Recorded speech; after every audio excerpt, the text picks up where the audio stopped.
I'd like to welcome y'all to the Sit Down Network. Um, it's um, it's like 5 something in the morning, and I just wanted to reconnect with some of my people. And I'm always in the middle of the night or in the middle of the morning with these different thoughts. And as I gain my consciousness even more, I want to share with others, and I want to make sure that I'm letting some of you guys in on some of this information that's going on.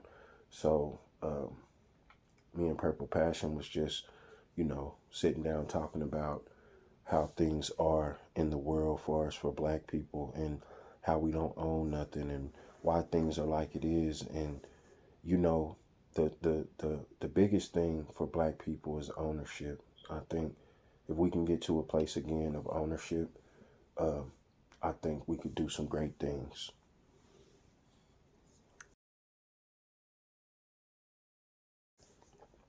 I definitely agree with that. I feel like that we lost our way along the way.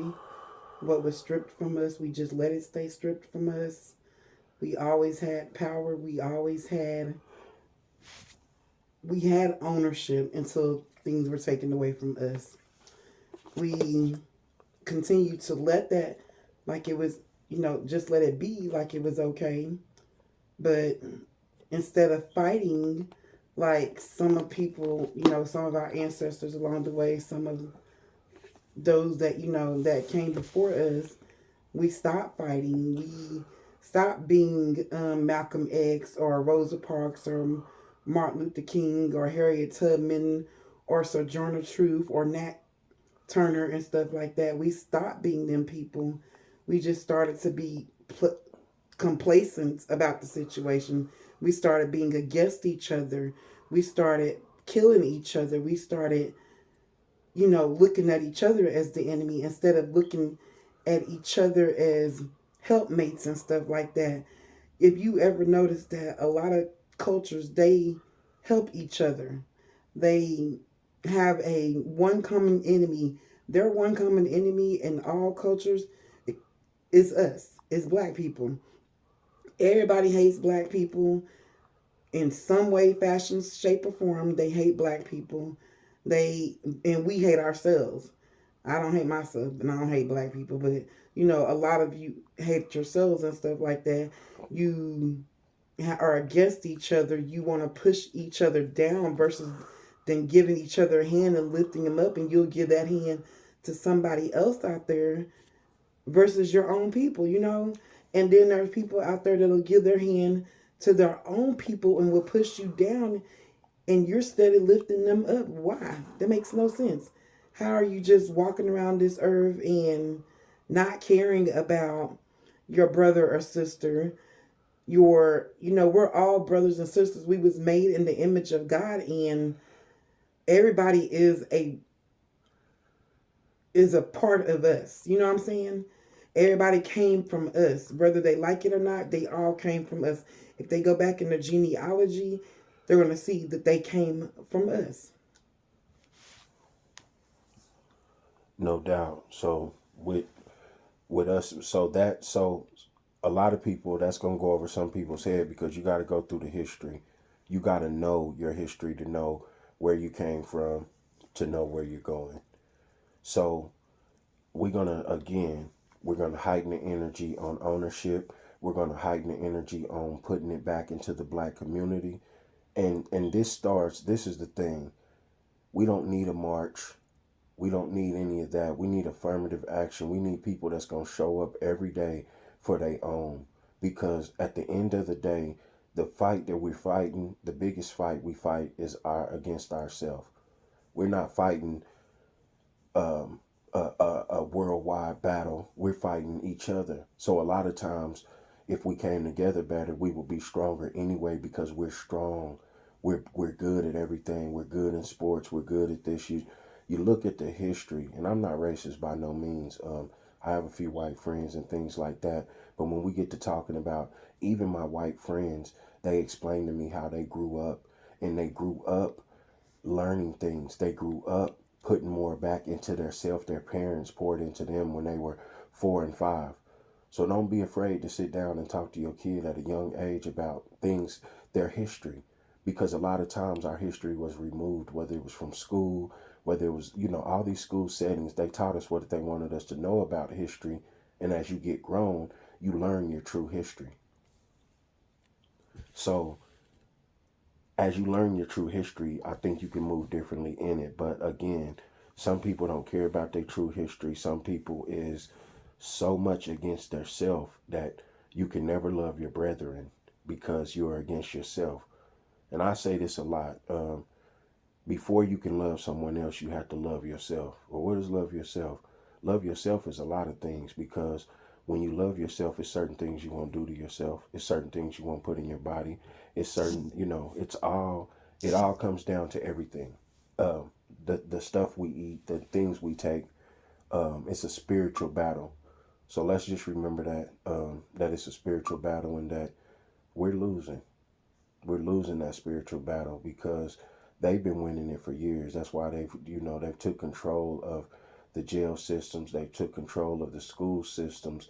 They took control of pharmacy. They took control of so many things that you won't even understand that you're under their thumb until you're under their thumb. That's why, as we learn better, we have to do better. And it's got to be action. Like I said, can't be a bunch of people showing up for a march, but then the next day you're hating on somebody else of your own skin complexion. That makes no sense. You can support every other business. We can support Black Fridays, but who supports local businesses? Let's put that out there. Who does that? Who pulls up and say, hey, I'm going to just go to this business just because they're getting started? I don't even do it that often, but I'm just saying, as a whole, those are things that we could think about being supportive. How often do we tell each other how dope we are, or things that we can do to achieve? Because most times, I'm going to be honest with you, if you don't know you got the power, you'll walk around powerless.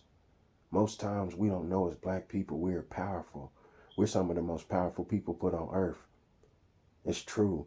And that's why everything has been stripped from us, because the more that we understand that, the more we understand our power, the more we take back. And then we're having a war. See, right now we're not at war because they beat us. They beat us mentally. Let's even think about how it's structured far as the body goes. They beat us that way too. A lot of people of other skin complexion, they outlive us. Why? Because we think we need everything fried. We think we need the more salt on everything. They don't think that way. They think of healthy. I'm putting this in my body because I need to be here 30 years from now to execute this plan that I've had from the beginning, which is to make sure all Black people is extinct like the dinosaurs. That's the true plan. The true plan is for it to be no more. And that's why, and they win in that battle so many times because Black people kill Black people. Most times they don't have to kill Black people, and they know that. All they need to do is put Black people around each other. That's it. Because if they're around each other, they're going to come into a difference. They're going to hurt each other. They're going to everything because they haven't figured out the one common enemy, like Purple was talking about earlier. So let's just be mindful. I'm going to hand it back over to her. But yeah, these are just some thoughts. This wasn't really nothing scheduled. I just decided to record and hit the record button while we was having a good conversation that I thought, it would be good for others.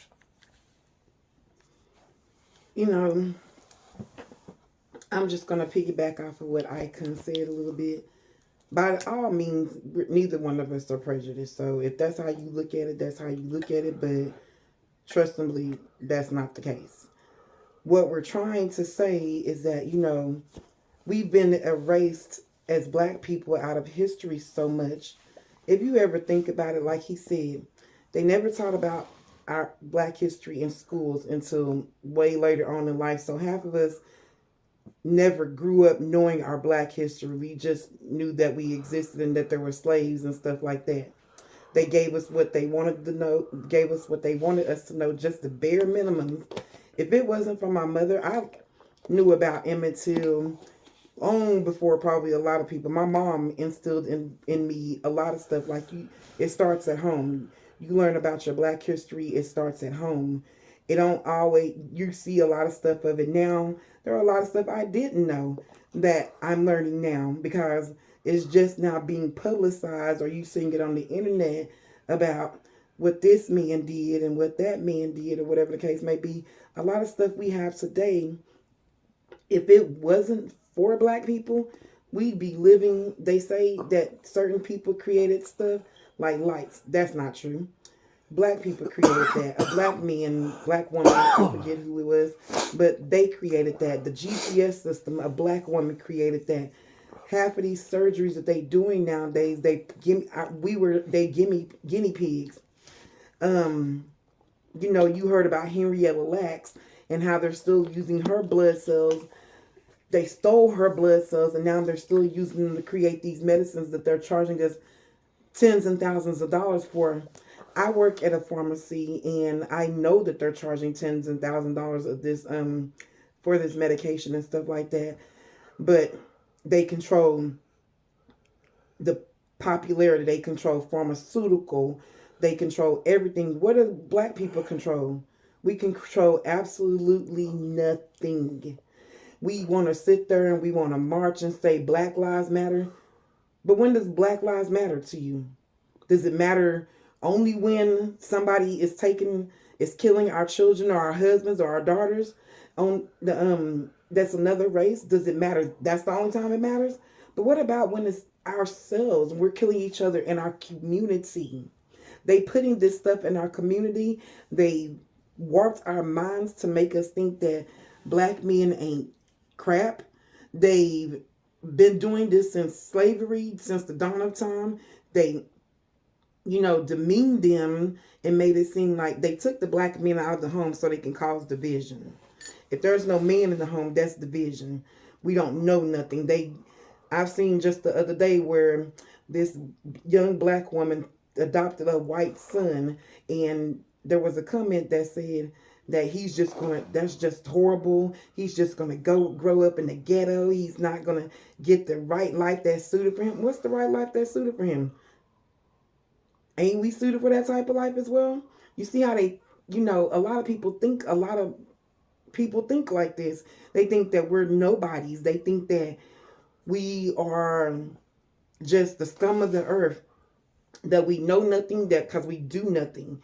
And most of the time, sometimes, and I hate to admit it, but sometimes they're really right. Because we show them every reason to think that we are a certain way. They couldn't care less about the white trash trailer park people over there.